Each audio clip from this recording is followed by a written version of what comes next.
Olá, meu nome é Silmara, sou professora de Geografia, lecionei 30 anos para alunos dos ensinos Fundamental 2 e Médio.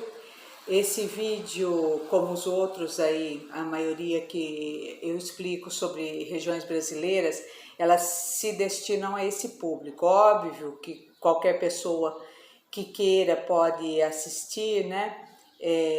Porque nós sempre aprendemos, eu aprendo todos os dias, cada dia é uma coisa nova. Uma coisa é você estar dentro de uma sala de aula e ter experiência somente com livro didático, paradidático. Outra coisa é você presenciar tudo aquilo que você lecionou de forma teórica e você conhecer na prática. E eu venho conhecendo muita coisa na prática que eu ensinava pela teoria que eu havia aprendido, tá? Então, na prática, né, ali no dia a dia, é mais expressivo esse ensinamento. Então, eu vi a necessidade de continuar a lecionar através dessa ferramenta. Por quê? Né? Então, porque uma pessoa ela sai da sala de aula e ela continua a fazer esse trabalho. Porque a cada um é dado um dom, a cada pessoa é dado um dom. Você pode até não saber qual é o seu, mas você tem um dom. E nós não devemos enterrar esse dom, enterrar esse talento. Se ele foi nos confiado por Deus, então enquanto nós estamos na Terra, nós temos que cumprir essa missão. E essa talvez seja a minha, ok? Outra coisa é porque enquanto estamos vivos, nós devemos ser vivos. É estranho eu falar isso, não é? Mas eu dou como exemplo o Mar Morto. Porque o Mar Morto, ele é considerado morto? Porque não há vida nele. Não há vida nem de cardumes, nem de plantas nele. E por que isso ocorre? Por causa da quantidade de sal que ele tem. Ele tem essa quantidade de sal porque ele recebe a água de todo o entorno dele, mas ele não distribui essa água. Então, se você tiver talento, você tiver algum dom e você não distribuir, você não trabalhar com esse dom, você se torna uma pessoa morta. E enquanto eu estou aqui, eu quero estar viva, né? Não que eu creia que depois eu estarei morta, porque eu não acredito que as pessoas morram, eu acredito no depois, mas isso é matéria para outro vídeo, tá ok? Mas o que é o tema desse vídeo, né? Eu resolvi falar sobre o poeta Gonçalves Dias, em particular sobre a Canção do Exílio. Então, quem foi o Gonçalves Dias? Brasileiro, poeta, indianista, romancista, e numa certa época da vida dele, ele foi estudar direito em Portugal. Por que eu quero falar sobre a Canção do Exílio, sendo que nem professora de português eu sou? Eu sou professora de geografia. Porque eu estou na área onde o Gonçalves Dias nasceu. O Gonçalves Dias nasceu por volta de 1823 e ele falece por volta de 1864. E eu lembrando, eu olhando uma paisagem, eu lembrei da Canção do Exílio e eu falei, peraí, é sobre isso aqui que o Gonçalves Dias estava falando. E eu fui então estudar sobre a vida do poeta e descobri que ele nasceu na região onde eu estou. Eu estou no momento numa região do Nordeste, no estado do Maranhão, numa sub-região nordestina chamada Meio Norte, onde está uma faixa de transição, que é a Mata dos Cocais. E o Gonçalves Dias, ele nasceu nessa região, ele nasceu em Caxias, no Maranhão. Existe lá Caxias do Sul, né? Mas o Gonçalves Dias nasceu em Caxias, no Maranhão.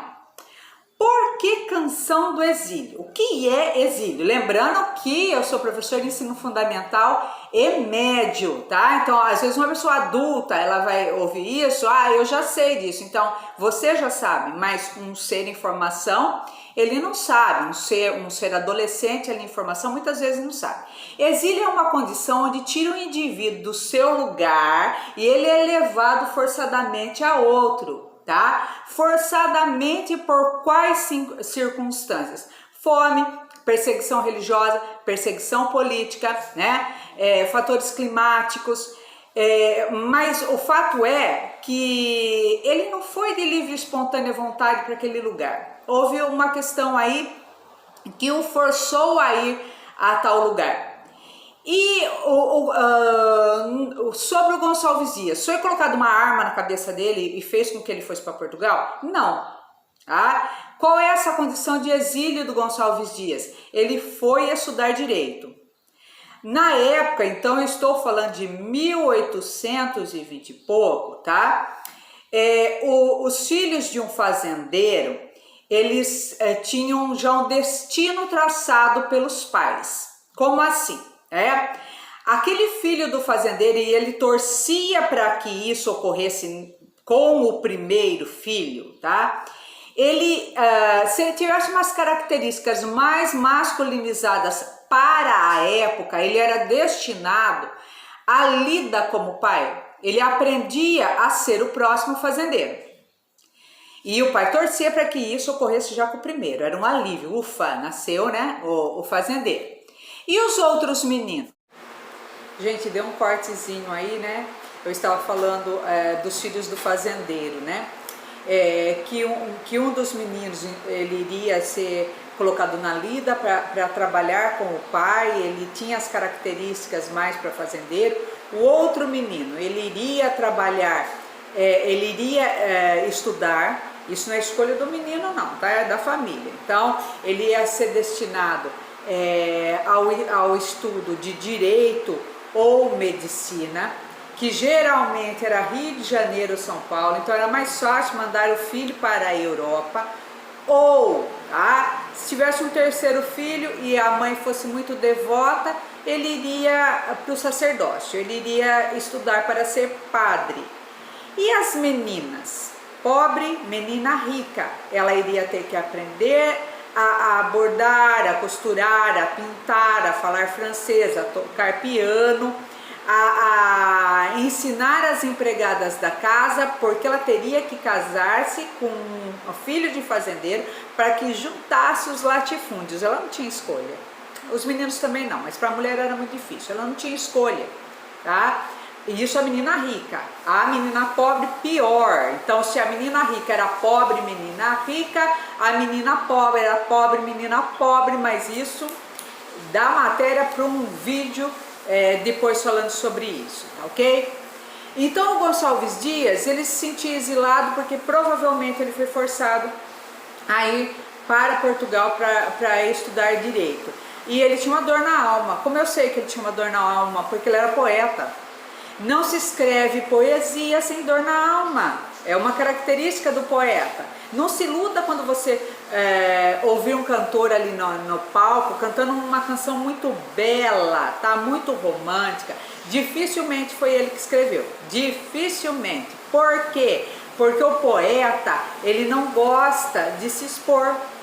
Ele não gosta. Eu não estou fazendo crítica a quem vai pro palco, não, tá? Nós precisamos ali desse entretenimento, né? Eu estou falando do caso do poeta. O poeta, ele não gosta de se aparecer porque ele é tímido, porque ele tem vergonha, porque ele sente dor na alma. Então vamos lá. Eu vou declamar para vocês a canção do Exílio e vou mostrar para vocês o que é que ele viu. Me perdoe se não sair tão bom, eu não sou uma declamante. Me perdoe o Gonçalves Dias onde ele estiver.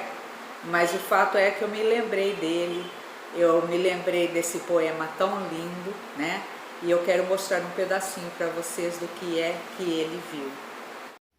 Canção do Exílio. Minha terra tem palmeiras, onde canta o sabiá. As aves que aqui gorjeiam, não gorjeiam como lá. Nosso céu tem mais estrelas, Nossas várzeas têm mais flores, nossos bosques têm mais vida, nossa vida mais amores. Em cismar sozinho à noite, mais prazer eu encontro lá. Minha terra tem palmeiras, onde canta o sabiá. Minha terra tem primores, que tais não encontro eu cá. Em cismar sozinho à noite, mais prazer eu encontro lá. Minha terra tem palmeiras, onde canta o sabiá. Não permita, Deus, que eu morra sem que eu volte para lá, sem que desfrute os primores que não encontro por cá, sem que ainda aviste as palmeiras, onde canta o sabiá. Gonçalves Dias.